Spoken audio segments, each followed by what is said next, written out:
افواج پاکستان نے 1971 کی پاک بھارت جنگ میں مشرقی پاکستان کے مختلف محاذوں پر بھارتی فوج اور دہشت گرد مکتی باہنی کے خلاف دفاعی جنگ میں دلیری اور شجاعت کے لازوال کارنامے سر انجام دیے۔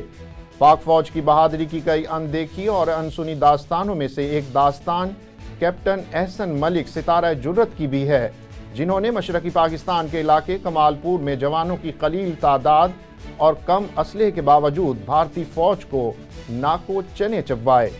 اس حوالے سے اسپیشل رپورٹ دیکھتے ہیں۔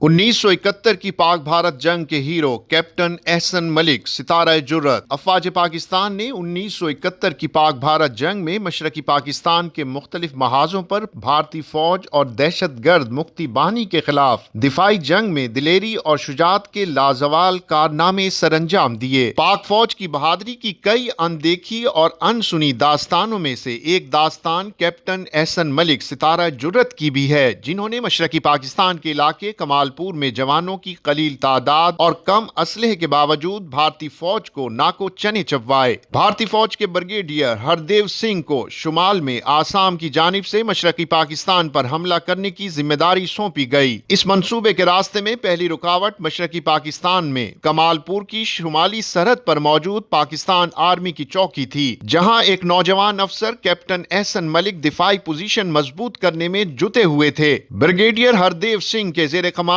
توپ خانہ کی بھاری تعداد کے علاوہ مکتی باہنی کے دہشت گردوں کی ایک بڑی تعداد بھی دستیاب تھی۔ ایسے میں کمال پور کی اس چھوٹی سی چوکی پر قبضہ کرنا بظاہر چند گھنٹوں کا کام تھا۔ بریگیڈیئر ہردیو سنگھ کو بھارتی فضائیہ کی بھی مدد حاصل تھی، جبکہ کیپٹن احسن ملک کے پاس صرف 70 سپاہی اور اتنے ہی نیم تربیت یافتہ رینجرز اور رضاکاروں کے علاوہ صرف 3 مارٹر اور انتہائی کم تعداد میں اسلحہ و ایمونیشن تھا۔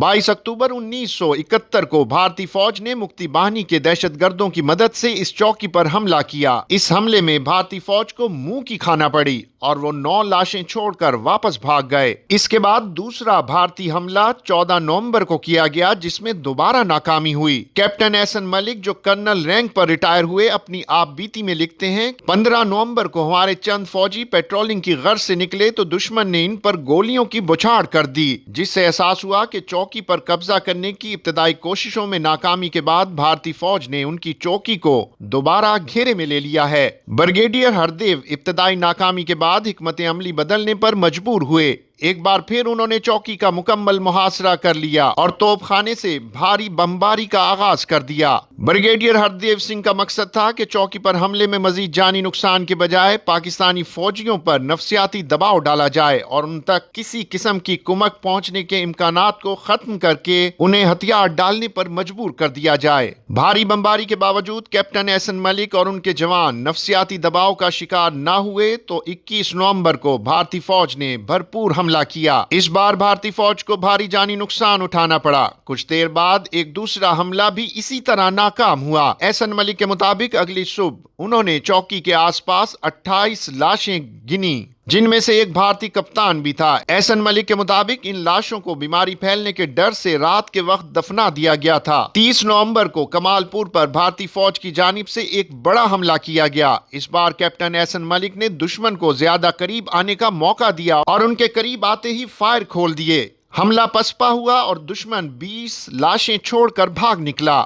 2 ہفتوں سے جاری لڑائی کے بعد کیپٹن احسن ملک کی چوکی پر ہر فوجی کے پاس فی رائفل 75 گولیاں، لائٹ مشین گن کے 200 راؤنڈ اور 22 مارٹر گولے باقی بچے تھے۔ بھارتی فوج کی جانب سے کیپٹن احسن ملک کو سفید جھنڈا اٹھائے بھارتی فوج کے ذریعے 3 بار ہتھیار ڈالنے کا پیغام بھی دیا گیا اور تینوں بار کیپٹن احسن ملک نے جواب گولیوں کی بوچھاڑ سے دیا۔ دشمن بھارت کے بار حملوں کا منہ توڑ جواب دینے والے کیپٹن احسن ملک نے ثابت کیا کہ جذبہ ایمانی کی طاقت کے سامنے دشمن کے لاؤ لشکر کوئی حیثیت نہیں رکھتے۔